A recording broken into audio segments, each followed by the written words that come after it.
channel. If it's your first time here, thank you so much for tuning in. Welcome to another episode of Moving to China, and in today's episode we're going to be talking about how you can apply for scholarships to come study here. Now if you're new here, my name is Siphosami, Sammy if you'd like, and I'm studying pharmacy right here in China. But before we get into this video, you guys know the drill. I need you guys to hit that subscribe button. Please subscribe to my YouTube channel and make sure you click the little bell.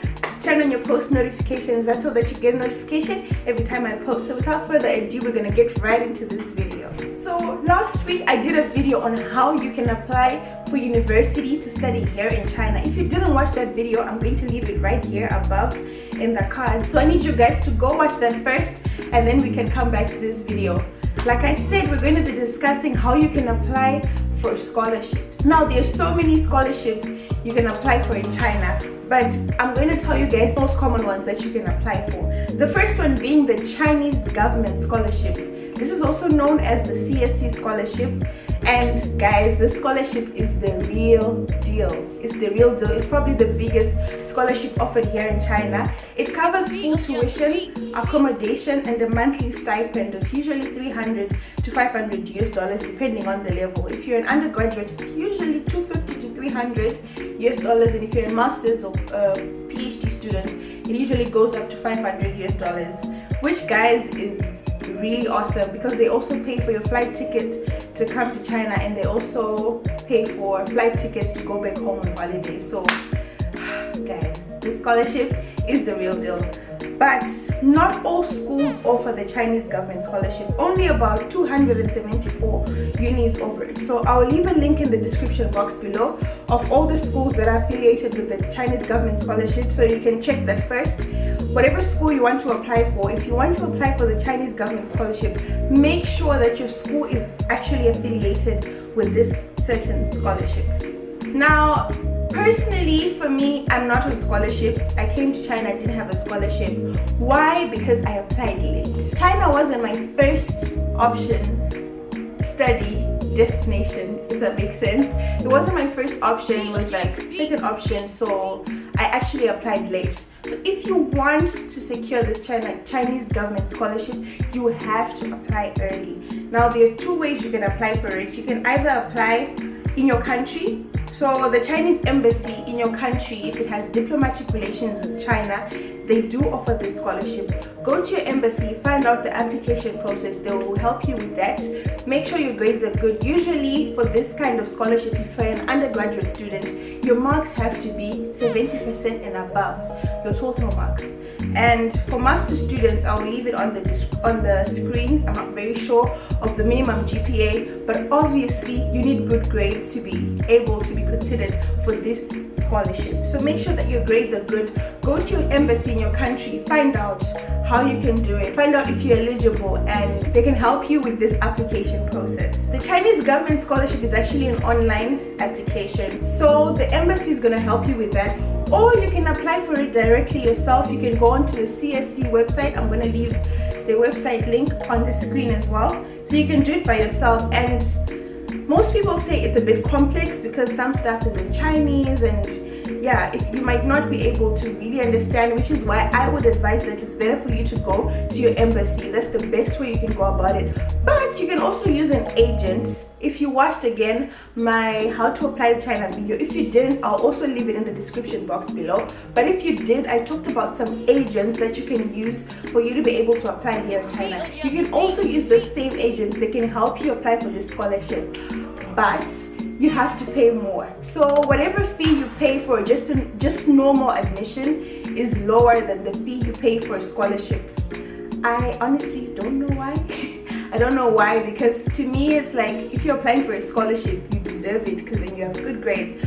But agents will charge more, but it's very effective. If your grades are good, they can help you secure a full scholarship with the Chinese government scholarship. So consider that. Those same agents that I talked about last time, Kukas and Sikas, they also help you with application for the Chinese government scholarship. So that's one way you can apply for it. The applications for the Chinese government scholarship run from December to April every year. But then again, deadlines differ from university to university and from country to country. I remember for me, because I applied late, I think I put in my application around June, if I'm not mistaken, and that was late because when I went to the embassy and I wanted to apply for a scholarship, my grades were on point, but they told me that the applications had closed in February. So make sure you meet the deadline. Go check at the embassy, check on the school website of whatever school you want to apply at, and which is why I said in my how to apply video, if you want to apply to a good school here and make sure you have a good scholarship and your admission in time, the trick is to apply early. Look into it way before the deadline so that you know exactly what you need, so that you may be able to get what you want. Once your application is in, the winners for the Chinese government scholarship are usually announced at the end of July. So make sure you keep your eyes wide open for this. Usually end of July, you will know whether you got the scholarship or not. I'll leave a link in the description box of how to apply for the Chinese government scholarship and all the documents that are needed. I'll leave it in the description box, or I'll leave a screenshot right here on the screen of the documents needed, so you can pause this video and take a screenshot. Now, the second most common scholarship to apply for in China is a university scholarship. Most universities usually have independent scholarships of their own. For example, in my school, I'm a pharmacy student, and when I applied, they had a specific scholarship for pharmacy.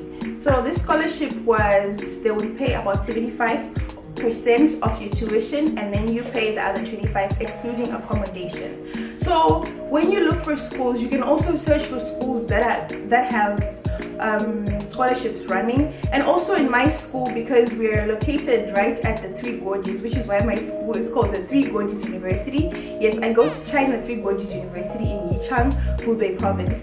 And because of the Three Gorges project that is going on, we have hydraulic engineering, which is one of the biggest programs in my school, and it's also the oldest faculty in my school. So for this particular program, it's full scholarships for all their students. Now, if you meet the requirements that they need, if you have the right grades, if you have all the requirements they need, and you're admitted to my school for hydraulic engineering to be specific, you automatically get a full scholarship. So check whatever university you want to apply at, what scholarships do they have on offer, do you qualify, apply. Like, you really don't lose anything in trying.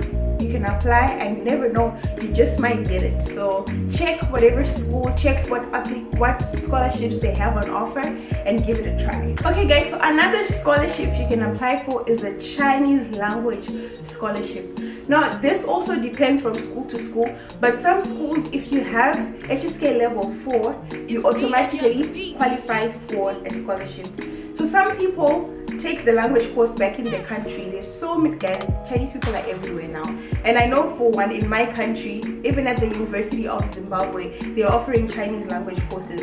You can take the Chinese language course prior to you coming here in China, and that's obviously a very big benefit for you, because not only will you be able to get around in China, but you also stand a chance to win a scholarship just because you know Chinese. So you can study Chinese back in your country before you come here, and you can apply for the Chinese language scholarship.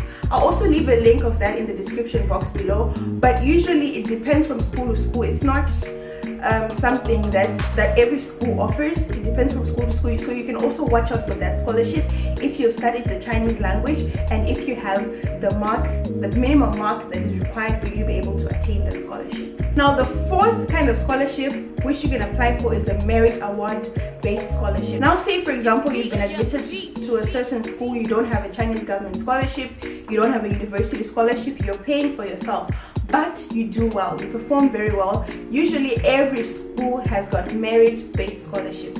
For example, for me, in my first year, I was on the university scholarship for pharmacy, the 75% one, but because I did well in my first year, I had the right grades and all of that, I was awarded a merit-based scholarship. Now, most schools will obviously have this, so if you work hard, you push yourself, you study hard, you will obviously qualify for this kind of scholarship. Competition is stiff, obviously, just like most merit-based scholarship, but you have to push yourself. Know why you came here. You came here to study, and that's the main goal. That's your main purpose for coming to study abroad. So study hard, push yourself, know that you want it, and if you want it so bad, trust me, you will push yourself. So you can also apply for a merit-based scholarship in your university. You can go to the international department, inquire about it, ask them what is it that I need, what's the minimum mark, ask them what